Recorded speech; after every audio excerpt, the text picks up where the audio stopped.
Hello everybody, welcome back to my channel. आज की video में हम जो है वो देखने वाले हैं कि हमारे अंदर एसक्यूएल सर्वर में कमांड्स कौन कौन सी है। ठीक है, सबसे पहले जो हमारी कमांड है वो है डेटा डेफिनेशन लैंग्वेज। ठीक है, दूसरी जो हमारी कमांड है वो है डेटा मैनिपुलेशन लैंग्वेज। ठीक है, और तीसरी जो हमारी कमांड है वो है डेटा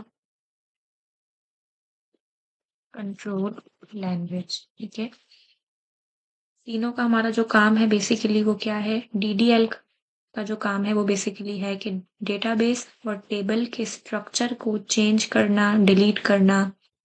ठीक है, या उसमें कोई एडिशन वगैरह करना। ठीक है, या और उसको बनाना, सारे काम कौन करता है, डीडीएल करता है। ठीक है, डीडीएल बेसिकली डेटाबेस और टेबल पे फोकस रखता है। डीएमएल हमारा क्या करता है, डीएमएल हमारे टेबल टेबल के अंदर रिकॉर्ड को इंसर्ट, अपडेट, डिलीट और सेलेक्ट करवाता है। कौन, डीएमएल। ठीक है, और तीसरा हमारा क्या है, डीसीएल। डीसीएल हमारा क्या है, डीसीएल हमारे पास जो है वो हमारे डेटाबेस में अगर हमें किसी को परमिशन देनी है या किसी से परमिशन लेनी है, उसके लिए हम डीसीएल को यूज करते हैं। ठीक है, तीनों के प्रैक्टिकल एग्जांपल जब करके देखेंगे तो आपको क्लियर होगा। डीडीएल में हमारे पास क्या है, डीडीएल में हमारे पास एक क्रिएट की स्टेटमेंट आती है, एक अल्टर, एक ड्रॉप और एक ट्रंकेट। ठीक है, ये चार हमारे पास जो है वो डीडीएल ऑपरेटर है। डीएमएल में हमारे पास आता है सेलेक्ट, इंसर्ट, अपडेट, डिलीट। ठीक है, और डीसीएल में हमारे पास आता है ग्रांट और रिवोक। ठीक है, ये मेरे पास जो है वो आपके पास मैंने आपको स्टेटमेंट बता दी है। अब इसकी हम प्रैक्टिकल एग्जांपल करके देखते हैं। न्यू क्वेरी करते हैं। सबसे पहले तो हम यहाँ पे आने के बाद क्या करेंगे, एक डेटाबेस बनाएंगे। तो डेटाबेस बनाने के लिए पहले हम लिखेंगे क्रिएट। तो क्रिएट बेसिकली क्या है, क्रिएट हमारे पास जो है वो डीडीएल की कमांड में से आता है। ठीक है, क्रिएट मैंने किया एक डेटाबेस और जिसको मैंने नाम दे दिया है सीएमडी, या फिर आप ये कह लो कमांड डीबी। ठीक है, इस तरीके से इसको मैंने एग्जीक्यूट किया। यहाँ पे आने के बाद जो है वो मैंने इसको यूज किया इस डेटाबेस के नाम को, ताकि हम इसके अंदर आगे का काम करेंगे, टेबल वगैरह बनाएंगे। ठीक है, ये हो गया। अब यहाँ पे आने के बाद हम क्या करेंगे, एक टेबल बनाएंगे। टेबल बनाने के लिए भी हम लिखेंगे क्रिएट का वर्ड। क्रिएट हमारा क्या है, डीडीएल कमांड में से आता है। क्रिएट टेबल, टीबीएल के नाम का मैंने एक टेबल बनाया है। इसमें मैंने दो कॉलम रखे हैं, आईडी और दूसरा मैंने रखा है यूजर नेम। ठीक है, या फिर हम कह देते हैं स्टूडेंट नेम। ठीक है, और उसको मैंने जो है वो कह दिया यहाँ पे वारचार, कुछ टी इसकी मैंने लेंथ बता दी। ठीक है, और इसको मैंने यहाँ पे आने के बाद एग्जीक्यूट कर दिया। डेटाबेस में आते हैं हम। तो डेटाबेस में अभी हमारा डेटाबेस हमें शो नहीं हो रहा, अब हमारा डेटाबेस यहाँ पे आ रहा है। ठीक है, इसके अंदर हम टेबल में आएंगे तो हमारा टेबल जो है वो यहाँ पे शो हो रहा है। ठीक है, तो अब हमारा जो क्रिएट की स्टेटमेंट है वो तो हमने देख ली। ठीक है, नेक्स्ट हम पहले तो ड्रॉप देख लेते हैं कि ड्रॉप का काम क्या है। हम लिखते हैं ड्रॉप। ठीक है, और उसके अलावा हमने यहाँ पे आने के बाद लिखा है टेबल और टेबल का नाम। ठीक है, इसको आके मैं यहाँ पे आने के बाद एग्जीक्यूट करती हूँ। तो अब आप यहाँ पे चेक करो, इसको मैं रिफ्रेश करूंगा डेटाबेस को, तो जो मेरा टेबल है वो यहाँ से ड्रॉप हो चुका है, मतलब डिलीट हो चुका है। ठीक है, तो ड्रॉप की स्टेटमेंट बेसिकली क्या करती है, हमारा जो काम है उसको क्या करता है, ड्रॉप करता है। ठीक है, अब आप कहेंगे ड्रॉप और डिलीट में फिर फर्क क्या है, तो बेसिकली ड्रॉप जो है वो मेरे को रोल बैक अलाउ नहीं करता और डिलीट जो है वो मुझे रोल बैक अलाउ करता है। इसलिए ड्रॉप का फायदा ये है कि अगर हम इसको ड्रॉप की क्वेरी चलाएंगे तो वो परमानेंटली हमारे टेबल को डिलीट कर देगा। ठीक है, तो फिलहाल इसने क्या किया, मेरे टेबल को ड्रॉप कर दिया, इसलिए मैं फिर से इसको बनाऊंगी, क्रिएट करूंगी। ठीक है, तो इसने मुझे यहाँ क्रिएट करके दे दिया है। रिफ्रेश करें तो मेरा टेबल यहाँ पे अगेन बन चुका है। ठीक है, यहाँ पे आने के बाद हम क्या करते हैं, जो है वो मैं यहाँ पे एक हेडिंग भी लिख देती हूँ कि हम ये जो काम कर रहे हैं वो है हमारा डेटा डेफिनेशन लैंग्वेज। ठीक है, इसको हम क्या करते हैं, यहाँ पे आने के बाद कमेंट कर देंगे।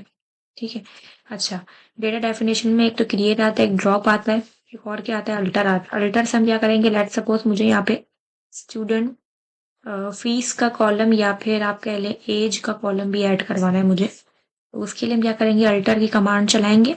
अल्टर टेबल, टेबल का नाम टीवीएल। ठीक है, ऐड, कौन सा कॉलम ऐड करना है मुझे, मैंने कहा मुझे स्टूडेंट एज का कॉलम ऐड करना है जिसकी टाइप होगी इंट। ठीक है, यहाँ पे आने के बाद आप चेक करो, अभी फिलहाल आप देखो मैंने इसको रन नहीं किया है, और हम यहाँ कॉलम्स में आते हैं तो मुझे यहाँ बता रहा है कि 2 है, आईडी और स्टूडेंट नेम, ठीक है। अब मैं इसको एग्जीक्यूट करती हूँ। अब हम चेक करते हैं। तो अब आप देखो मेरे पास यहाँ 3 कॉलम आ रहे हैं जिसकी यहाँ पे टाइप इसने सेट कर दी है इंट, ठीक है। तो बेसिकली अल्टर से क्या होता है, अल्टर से हम कोई भी स्पेसिफिक कॉलम को ऐड करवा सकते हैं, डिलीट करवा सकते हैं, अपडेट करवा सकते हैं, कुछ भी करवा सकते हैं, ठीक है।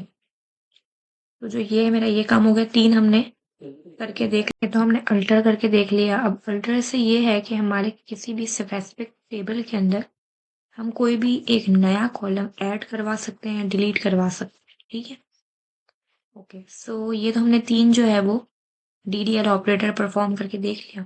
चौथा जो है वो हम अभी बाद में परफॉर्म करके देखते हैं।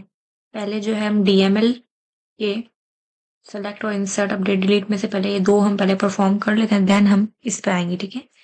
तो डीएमएल के लिए हम क्या करेंगे, यहाँ पे आने के बाद मैं लिख देती हूँ डेटा मैनिपुलेशन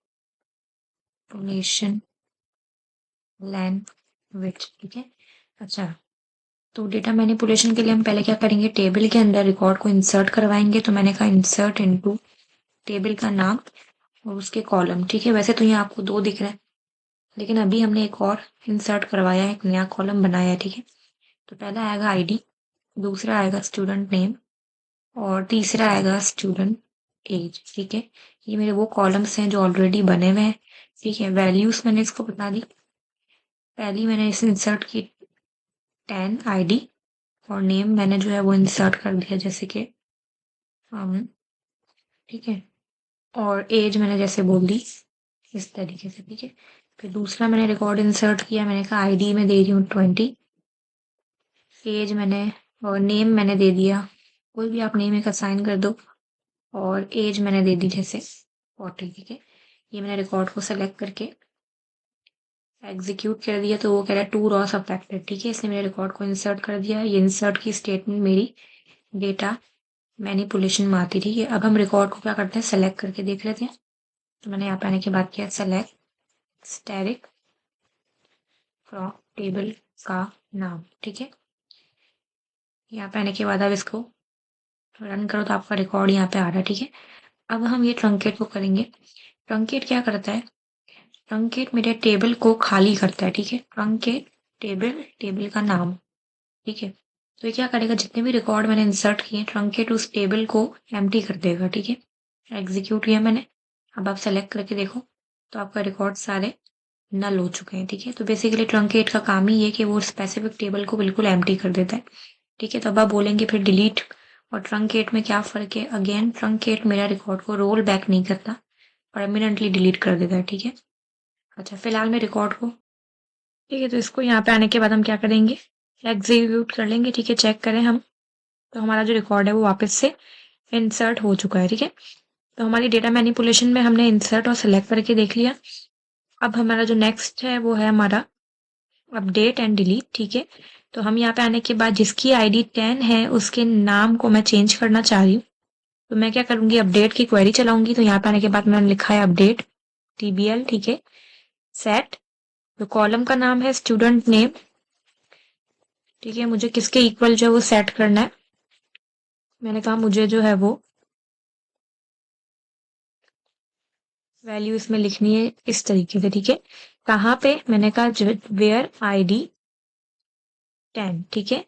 यहाँ पे आपके पास वो आएगा जो आपको न्यू वैल्यू सेट करनी है, और यहाँ पे आपकी कंडीशन आएगी जहाँ पे आपको रिकॉर्ड को चेंज करना है, ठीक है। तो जिसकी आईडी 10 होगी उसके नेम को ये चेंज कर देगा, ठीक है। अब हम सेलेक्ट करके देखते हैं, तो आप यहाँ पे चेक करो तो हमारा जो नेम है वो यहाँ पे चेंज हो चुका है, ठीक है। नेक्स्ट स्टेप हमारा क्या है, डिलीट है, ठीक है। यहाँ पे आने के बाद मैं ये चाह रही हूँ कि जिसकी आईडी 20 है वो रिकॉर्ड डिलीट हो जाए। तो मैंने कहा डिलीट फ्रॉम टेबल का नाम वेयर आईडी इक्वल टू 20, ठीक है। तो इसको मैंने यहाँ पे आने के बाद एग्जीक्यूट किया, तो मेरा जो है वो यहाँ पे रिकॉर्ड इसने डिलीट कर दिया है, ठीक है। चेक करना है आपको, कंफर्म करना है, सेलेक्ट करके देख लें, ठीक है। अच्छा, नेक्स्ट जो हमारा ये जो स्टेटमेंट है वो है डेटा कंट्रोल लैंग्वेज, जिसमें हमारे पास 2 आते हैं, ग्रांट और रिवोक, ठीक है। इसको आपको समझना जरूरी है। यहाँ पे आने के बाद मैं लिख रही हूँ DCL डेटा कंट्रोल लैंग्वेज, ठीक है। अच्छा, अब इसके अंदर क्या है, हमारे पास 2 चीजें आती है, ग्रांट आता है, रिवोक आता है। ये हम क्यों यूज करते हैं? अगर हमें किसी भी यूजर को परमिशन देनी हो या किसी भी यूजर को जैसे लिमिटेड परमिशन देनी है, उसके लिए हम DCL को यूज करते हैं। ठीक है, जैसे कि मैं ये चाह रही हूँ कि लेट सपोज अभी मेरे पास कितने रिकॉर्ड है, एक ही रिकॉर्ड रखा हुआ है, तो मैं ये काम करती हूँ कि मैं इसके अंदर 2-3 और रिकॉर्ड जो है वो इंसर्ट कर लेती हूँ। जैसे मैंने इसको आईडी दे दी 34, इसको मैंने आईडी दे दी 35। ठीक है, और इस रिकॉर्ड को जो है मैंने यहाँ पे आने के बाद एग्जीक्यूट कर दिया। अब आप चेक करो तो इसने मेरे रिकॉर्ड को यहाँ पे इंसर्ट कर दिया। ठीक है, अच्छा अब हम आते हैं अपने DCL पे। यहाँ पे आने के बाद हम क्या करेंगे, DCL पे काम करने से पहले हमें अपने 2 यूजर बनाने पड़ेंगे। पहला मैं बनाऊंगी एडमिन के नाम का, दूसरा मैं बनाऊंगी यूजर के नाम का। ठीक है, तो मैं ये चाह रही हूँ कि मैं इन दोनों को जो है वो अपने यूजर्स के अंदर शिफ्ट कर दूं। ठीक है, यहाँ पे अगर आप देखो तो हमारे पास यहाँ पे सिक्योरिटी के अंदर यूजर्स हैं, इसके अंदर मुझे ऐड करना है। लेकिन यूजर्स में ऐड करने से पहले पहले जो हम क्या करेंगे, इसको लॉगिन के अंदर ऐड करवाएंगे। ठीक है, तो किस तरीके से हमारे पास जो है लॉगिन आईडी बनेगी, हम यहाँ लिखेंगे क्रिएट, ठीक है, लॉगिन। ठीक है, और आपके कोई भी आप यहाँ नाम असाइन कर सकते हो। तो मैंने एक बनाया है एडमिन के नाम का, admin1 कर ले। ठीक है, और जिसको मैं अपनी मर्जी से एक जो है वो पासवर्ड असाइन कर रही हूँ, आपके ऊपर आप कोई भी पासवर्ड इसको असाइन कर सकते हो। मैंने लिख दिया एडमिन पासवर्ड 123। ठीक है, ऐसे ही सेम ये तो मैंने बनाया है लॉगिन के लिए। ठीक है, कि एडमिन जो है वो अपना यूजर नेम ये और पासवर्ड ये डाल के लॉगिन करेगा। ठीक है, ऐसे ही सेम आप क्या करो, सेम चीज यूजर के लिए भी कर लो, यूजर1, और पासवर्ड मैंने यहाँ पे कह दिया यूजर पासवर्ड 123। ठीक है, इन दोनों को आप जो यहाँ पे आने के बाद एग्जीक्यूट कर दो। और अब मैं यहाँ पे चेक करती हूँ, इसको रिफ्रेश करके लॉगिन्स में आते हैं हम। तो अब यहाँ पे चेक करो, रिफ्रेश करते हैं अगेन, admin1 यूजर1। ठीक है, इसने बना दिया इन नामों से, इनके पासवर्ड मैंने आपके सामने लिखे हुए। अच्छा, लॉगिन तो मैंने बना दिया है, अब इसी को यूज करके हम यूजर्स बना देंगे। ठीक है, ताकि ये जो यूजर्स के कॉलम में भी आके हमारे पास जो है वो शिफ्ट हो जाए। ठीक है, तो अब मैं क्या करूंगी, यहाँ पे आने के बाद मैंने किया क्रिएट यूजर। यूजर का जो है वो आपके पास यहाँ पे कोई भी नाम हो सकता है, आपके ऊपर है। ठीक है, आप चेंज भी कर सकते हो, लेकिन मैंने कहा फॉर लॉगिन कौन से वाले के लिए मैं बना रही हूँ, मैं इस वाले के लिए बना रही हूँ। ठीक है, तो ये मैंने यूजर के लिए कर दिया। सेम लाइन ऑफ कोड जो है मेरे पास एडमिन के लिए भी ऐसे ही आएगा, admin1। ठीक है, ये आ गया। ठीक है, और इन दोनों को जो है वो मैंने यहाँ पे आने के बाद एग्जीक्यूट कर दिया। अब यहाँ पे आप चेक करो, इसको मैं ऐसे रिफ्रेश कर देती हूँ, तो मेरे पास यहाँ भी एडमिन और यूजर ऐड हो चुका है। ठीक है, मैं ये चाह रही हूँ कि जो एडमिन है, ये जो मेरा टेबल है, ठीक है, अगर एडमिन अब खुद लॉगिन करता है, अगर एडमिन अपना ये यूजर नेम और पासवर्ड डाल के ये पासवर्ड डाल के लॉगिन करता है, तो उसको टेबल के अंदर सारी चीजें भी दिखे। ठीक है, उसके अलावा वो इसमें इंसर्ट भी कर सके, इसमें डिलीट भी कर सके, अपडेट भी कर सके। कौन? एडमिन। लेकिन अगर यूजर1 आता है, ठीक है, यूजर1 अपने नेम और पासवर्ड से लॉगिन करता है, तो वो सिर्फ रिकॉर्ड को सेलेक्ट करके देख सके। अगर वो इंसर्ट करने की कोशिश करे तो उसको ये अलाउ ना करे। ठीक है, तो बेसिकली DCL हम क्यों यूज करते हैं, DCL हम इसीलिए ही यूज करते हैं ताकि जो हमारे पास है, लेट सपोज हमारे पास एक स्कूल है। ठीक है, अब स्कूल के अंदर स्टूडेंट की लिस्ट है, तो वो हम चाह रहे हैं कि वो सिर्फ एडमिन देखे, तो उसके लिए बेसिकली ये परमिशन वाले काम को हम यूज कर सकते हैं। ठीक है, तो हम यहाँ पे आने के बाद क्या करेंगे, उसके लिए मैं ये करूंगी ग्रांट। ठीक है, ग्रांट मैंने कह दिया सेलेक्ट, इंसर्ट, अपडेट, डिलीट। ठीक है, ये सब काम कौन कर सकता है? ठीक है, हम इसको आगे बताएंगे कि ये सब काम सिर्फ और सिर्फ कर सकता है admin1। ठीक है, उसके अलावा ग्रांट सिर्फ सेलेक्ट कौन कर सकता है, वो भी किसी स्पेसिफिक टेबल में मैं चाह रही हूँ। यूजर1 जो है वो किसी स्पेसिफिक टेबल को, अगर आप चाह रहे हो कि लेट सपोज मैंने 2-3 टेबल बनाए, TBL1 है, TBL2 है, 3 है, बहुत सारे टेबल हैं, किसी स्पेसिफिक टेबल पे आप सेलेक्ट करने की परमिशन देना चाहते हैं यूजर1 को, तो आप यहाँ पर टेबल का नाम भी लिख सकते हैं। ठीक है, ये ऑन TBL का जो टेबल का नाम है टू यूजर1। ठीक है, तो क्या इसका क्या मतलब है कि admin1 जो है वो कोई भी टेबल हो, TBL1 TBL2 कोई भी टेबल हो, वो उन सब पे ये सब कुछ परफॉर्म कर सकता है। लेकिन जो यूजर1 है वो इस टेबल पे सिर्फ और सिर्फ सेलेक्ट वाला काम कर सकता है, बाकी कोई भी परमिशन वो नहीं देंगे हम। ठीक है, इसको यहाँ पे आने के बाद मैंने एग्जीक्यूट कर दिया है। इसने मुझे कमांड कंप्लीटेड सक्सेसफुली कह दिया, ठीक है। अब मैं क्या करूंगी, यहाँ पे आने के बाद कनेक्टिविटी पे आती हूँ और मैं यहाँ से क्या करूंगी, एसक्यूएल सर्वर ऑथेंटिकेशन करूंगी, ठीक है। और इधर मेरे पास क्या आ रहा है, एडमिन यूजर क्या है हमारा, तो ये है नहीं, हमारा क्या नाम है, एडमिन 1 है। तो मैंने यहाँ लिखा एडमिन 1 और मैंने आपके सामने यहाँ पे जो पासवर्ड दिया था वो दिया था एडमिन, जो मैंने पासवर्ड दिया था आपको वही अपना लिखना है, ठीक है। मैंने यहाँ पे लिख के इसको कनेक्ट कर दिया है। मुझे क्या इश्यू दिखा रहा है ये, एडमिन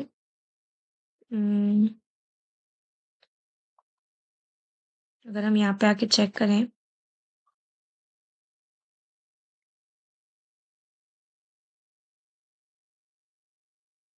पासवर्ड आई थिंक मैंने रॉन्ग लिखा होगा, अगेन हम कनेक्ट करके देखते हैं, ठीक है। एडमिन 1, ठीक है। अब देखिए कनेक्ट हो चुका है, ठीक है। कनेक्ट करने के बाद मैंने यहाँ से किया न्यू क्वेरी। अब यहाँ चेक करो किससे ओपन हुआ है, एडमिन 1 से ओपन हुआ है, ठीक है। और सेम मैं यही काम यूजर 1 के लिए भी करूंगी। तो मैंने यहाँ पे आने के बाद कनेक्ट किया है, मैं लिखूंगी यूजर 1 जो यूजर नेम था वो, और यहाँ पासवर्ड आएगा, कनेक्ट। मैंने पासवर्ड अगेन रॉन्ग लिखा,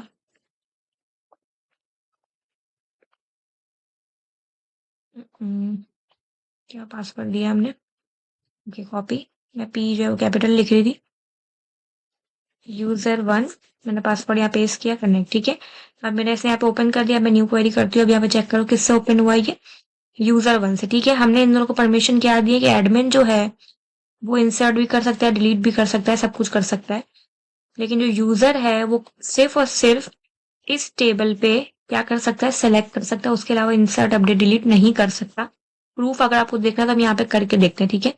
सबसे पहले तो हम इस डेटाबेस को यहाँ यूज कर लेते हैं, हमारा डेटाबेस है कमांड डीबी, ठीक है। ये कौन है, एडमिन है। एडमिन क्या कर सकता है, सेलेक्ट भी कर सकता है, ठीक है। सेलेक्ट भी हो गया। एडमिन क्या कर सकता है, इंसर्ट भी कर सकता है,